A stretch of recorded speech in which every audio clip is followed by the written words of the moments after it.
ताज्या आणि सुपरफास्ट बातम्या पाहण्यासाठी स्वराज्य न्यूज मराठीला सबस्क्राईब करा आणि बेल बटन प्रेस करा।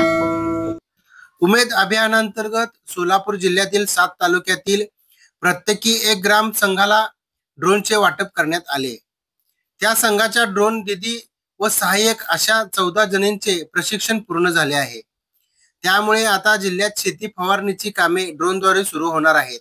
परिणामी शेतकऱ्यांचा वेळ श्रमाची बचत होणार असून ड्रोनच्या वापरामुळे अचूक आणि जलद शेती करणे शक्य होणार आहे। ग्रामीण विकास यंत्रणेने उमेद अभियानांतर्गत महिला ग्राम संघांना ड्रोनचे वाटप केल्याने आता ड्रोन शेती संकल्पना रुजण्यास मदत होणार आहे। आता ग्राम संघाच्या ड्रोन दीदी आणि सहाय्यकांचे प्रशिक्षण पूर्ण होऊन त्यांना पायलट म्हणून परवानाही देण्यात आला आहे। त्यामुळे त्यांना आता शेती फवारणीची कामे मिळण्यास प्रारंभ होणार आहे। त्यानंतर पारंपरिक पद्धतीने अधिक कार्यक्षम आणि अचूक अशा या पर्यायाला चांगला प्रतिसाद मिळण्याची शक्यता आहे।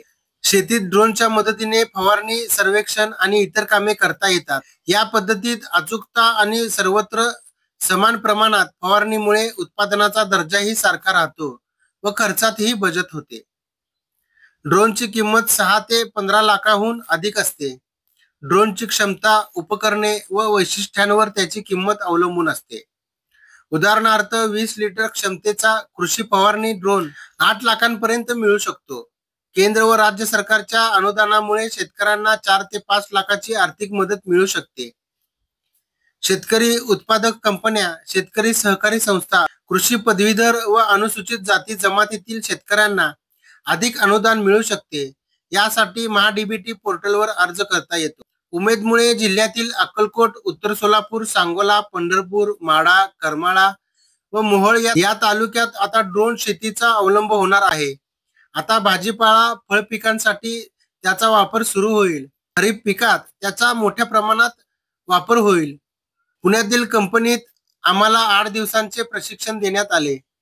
त्या ड्रोन उडवणे व त्यासाठी हवामान अडथळे याबाबत काय काळजी घ्यावी याचे प्रात्यक्षिकासह मार्गदर्शन मिळाले। सध्या ढगाळ वातावरण आहे, त्यामुळे येत्या 15 दिवसात शेती फवारणीची कामे मिळू लागतील। त्यामुळे आम्हाला रोजगार उपलब्ध होणार आहे, अशी माहिती ड्रोन दीदी सुवर्णा पवार यांनी दिली। प्रशिक्षित पायलट कडूनच ड्रोन चालवावा। पिकात झाडे, खांब पाहून फवारणी करावी। पीक प्रकारानुसार औषधाचे प्रमाण ठरवावे। शेती क्षेत्रानुसार ड्रोन खरेदी करा। ड्रोन चालवणे व दुरुस्तीचे प्रशिक्षणही घ्यावे।